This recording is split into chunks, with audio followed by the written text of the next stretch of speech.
भारत की कई पुरानी कलाएँ हैं जो धीरे-धीरे लुप्त होती जा रही थी, लेकिन फिर से लोगों में इसकी लोकप्रियता बढ़ रही है और जो लोग इनसे जुड़े हुए थे, उन वो भी अब अच्छी कमाई कर रहे हैं। उन्हीं में से एक कला थी मिट्टी के बर्तन, मिट्टी के खिलौने बनाना, जिसे जो काफ़ी धीरे-धीरे अब कम होती दिख रही थी। लेकिन जब कोई मेले लगते हैं, उनमें हमें पता चलता है कि ये कलाएँ जो हैं अभी भी काफ़ी लोकप्रिय हैं और धीरे-धीरे जो उनकी लोकप्रियता है, वो बढ़ती जा रही है, जिससे जो इन कलाओं से जुड़े लोग थे, जो इस तरह के मिट्टी के बर्तन या मिट्टी के खिलौने या मिट्टी की मूर्तियाँ जो लोग बनाते थे, अब वो अपने परिवार का जो पालन है, वो अच्छे तरीके से कर पा रहे हैं। सिर्फ़ इन्हीं जो प्राचीन जो भारत की कलाएँ हैं, पिछले सैकड़ों सालों से चली आ रही थी, अब इनकी लोकप्रियता फिर से बढ़ रही है और इसका जो उदाहरण है, वो नंदिनी है, गोरखपुर की रहने वाली हैं, जो ये काम पिछले काफ़ी सालों से कर रही हैं। इनका पूरा परिवार इस काम को कर रहा है और फिलहाल ये चंडीगढ़ में आई हैं गोरखपुर से और जो अपनी कला है, उसे दिखा रही हैं। हम नंदिनी से बात करते हैं।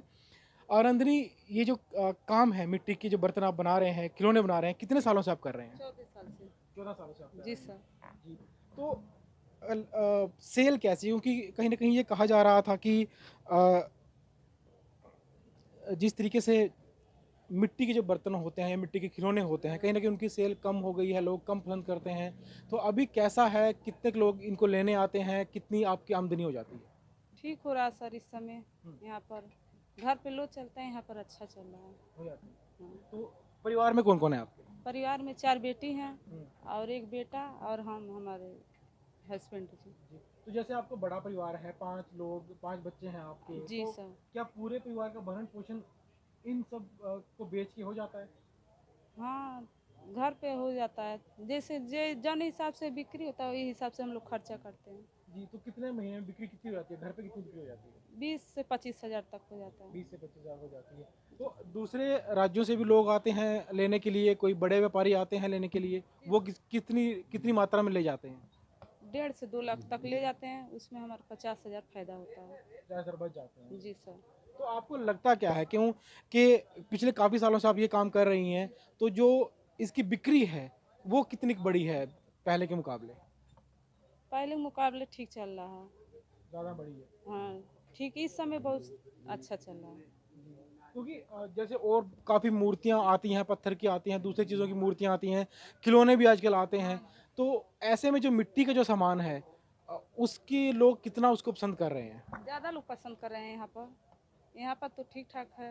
हुँ, जैसे वहाँ पे तो जानते हैं देहात पड़ता थोड़ा हुँ, हुँ। गोरखपुर, वहाँ नहीं लेकिन यहाँ पर अच्छा चल रहा है। यहाँ वहाँ पे पर अच्छा। खर्चा चल जाता है। जी। तो ये थी नंदिनी, जो गोरखपुर से चंडीगढ़ आई हैं अपनी जो इन्होंने बनाई है मूर्तियाँ, और इनकी ख़ास बात ये है कि ये जो सभी चीज़ें हैं ये हाथ से बनाई गई हैं। इसके लिए किसी सांचे का इस्तेमाल नहीं किया गया। जितनी भी चीज़ें यहाँ पर हैं, वो सब हाथ से बनाई जाती हैं, हाथ से पेंट किया जाता है, कोई मशीन का इस्तेमाल नहीं किया जाता, कोई सांचे का इस्तेमाल नहीं किया जाता। उनका कहना है कि हालाँकि जो गाँव देहात का इलाका है वहाँ पर ज़्यादा बिक्री नहीं है, लेकिन शहरों में लोग इसे काफ़ी पसंद कर रहे हैं और जहाँ पर ये गोरखपुर में बनाते हैं अपने गाँव में, वहाँ पर दूसरे राज्यों के व्यापारी आते हैं और इनसे बड़ी मात्रा में ये सब खिलौने खरीद कर ले जाते हैं, जिससे कम से कम 50,000 रुपए प्रति महीना ये आमदनी कर लेते हैं। यानी ये शुद्ध लाभ जो है वो बचा लेते हैं।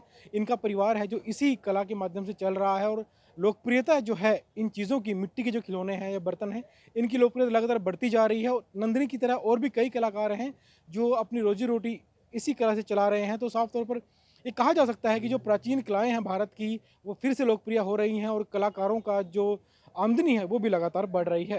कैमरामैन राजेश के साथ चंडीगढ़ से विजय राणा, ईटी भारत।